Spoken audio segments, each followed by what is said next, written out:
Ladies and gentlemen, President Trump almost certainly knows who the informant is within the redacted search warrant affidavit, and he knows that the informant not only lacked security clearance, but lacked knowledge of what was in those boxes. So we have to ask the question, well, if this informant is like every other informant, the Steele dossier, Alpha Bank, the January committee, everyone who was a source or who flipped and sang against Trump, everyone who betrayed Trump and spilled all his secrets out there for the world to know his corruption. They never gave, Michael Cohen, for example, they never gave any congressional committee, they never gave the Department of Justice, they never gave the Federal Bureau of Investigation anything to indict him on. These are the worst informants of all time. The interesting thing is that the search warrant affidavit is going to point to the informant that notified the Federal Bureau of Investigation about highly classified, documents. They're not worried about the classification of these documents. I want to read you a CBS News article. It is also unclear how a central legal question in the classification process and the president's role in it could be.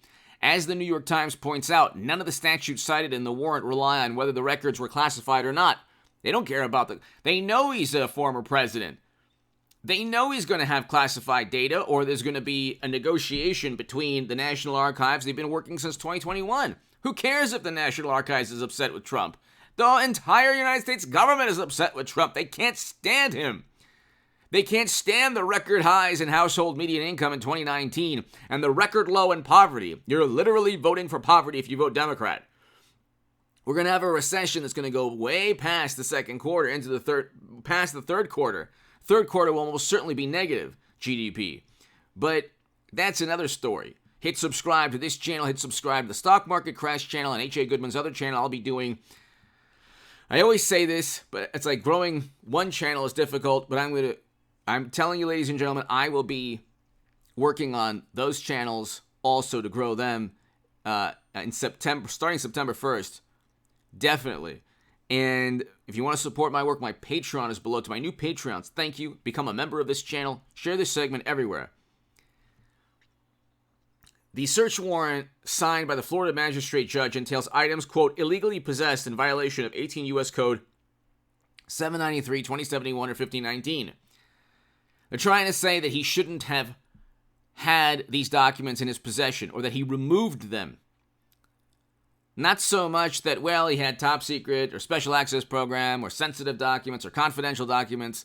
It's that he shouldn't have had them in his possession and he removed them illegally. How would an informant know this? How on earth would... It's difficult enough to say that an informant would have known that the documents were about nuclear armament or about sensitive topics. How would you know this if you didn't rummage through the 15 boxes? And if you did, you broke the law, because that person almost certainly doesn't have the security clearance of a president. In fact, that person didn't have the security clearance of a former president. So how'd the informant know?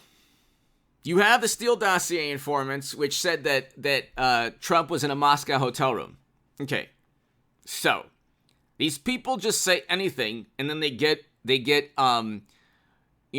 loyalists within the United States government to go investigate Trump. It's like, well, you got Hunter right there. Like, the entire planet sees. It doesn't. You can have virtually all of media, aside from maybe 4 to 5 important conservative publications. But you can have virtually all of media saying, oh, Trump, Trump, Trump. It's like half the country still has critical thinking skills, and half the country is going to look and say, well, what about Hunter? With Democrats, you always have to engage in whataboutism. It used to be called hypocrisy. It used to be a time in American politics where you couldn't throw stones if you have a glass house. The epicenter of corruption is the Democratic Party. They cheat Bernie Sanders, okay? And then, they don't even have a functioning primary. Do you understand? And then they pontificate about democracy. And then they have Hillary with top secret intelligence on servers, classified data, funneling data outside the U.S. government onto servers for 4 years. With servers, the entire planet can hack in and infiltrate, and almost certainly that happened. Why would the Kremlins hack the DNC emails, but not Clinton's servers with top secret intel? Okay, you can ask simple questions to realize how absurd all of this is. And then they say, oh, well, it's not that big of a deal. Comey didn't find intent. So what if Comey didn't find intent? Of course intent was there. If Comey told you to jump off a cliff, would you do it? Would you trust him then? I mean, these people are like, it's unbelievable the lack of logic they use. The cognitive dissonance, the tribalism. I wouldn't vote for Trump if he had Lincoln Project foreign policy, like interventions and never-ending conflict and wars. He got us out of numerous regions of the world that President Obama and Bush got us into. God bless Trump for that. And it's like all the smoke and mirrors and all the hysteria and all the illusion, the public relations facade, the image they're trying to portray of Trump is, oh my God, we're investigating him for this, we're investigating him for that, oh, he's doing this, the National Archives is upset with him. It's like, look at his accomplishments. Look what Mashed Potato Brains is doing. They didn't even give the left what they wanted. The left wanted all the student loan. Now you have a small percentage or a certain percentage, and most people have more than 10 grand or even 20 grand as student loans. So what was he doing? I mean, I don't know. Like, I'm not on the left anymore. I used to be on the left, and it's like all they do is get lied to, and they still vote blue no matter who. And it's like, okay, but there's a recession now with real wages down 4.4%. I remember when Trump was doing very well in terms of the economy.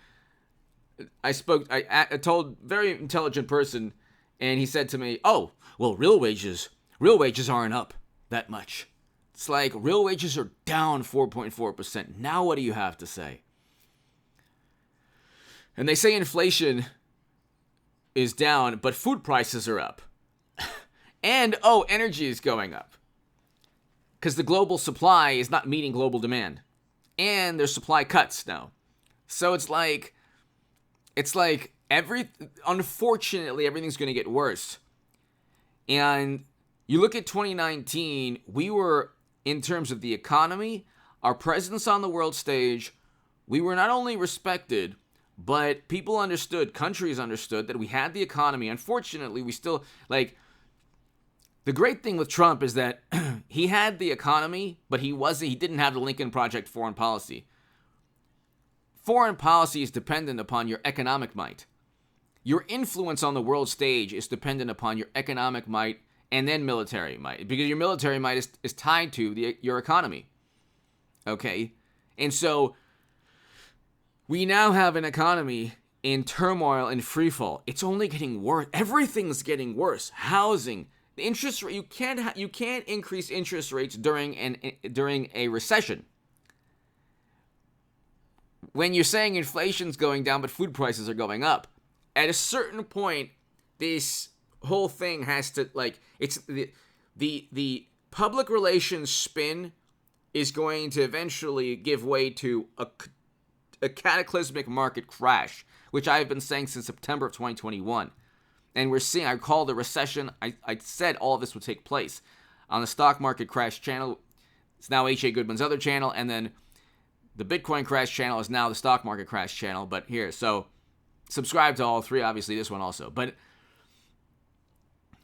my point in going into that long-winded, my point is the good things Trump did, it's now been erased from history in the minds of half the electorate, almost half the electorate, or maybe more than half, or around half. Because media, social media algorithms, the Federal Bureau of Investigation, the entire American political system is after the one man. Think about that for a second. And think about the economy that Trump had. And think about the foreign policy, he got us out of regions of the world in terms of the military. He brought Americans home, and it was Biden who completely botched the Doha Agreement, May 1st, 2021 withdrawal.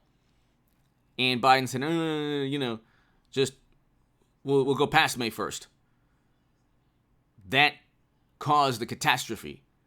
Anyway, hit subscribe to this channel right now. They don't have anything on Trump.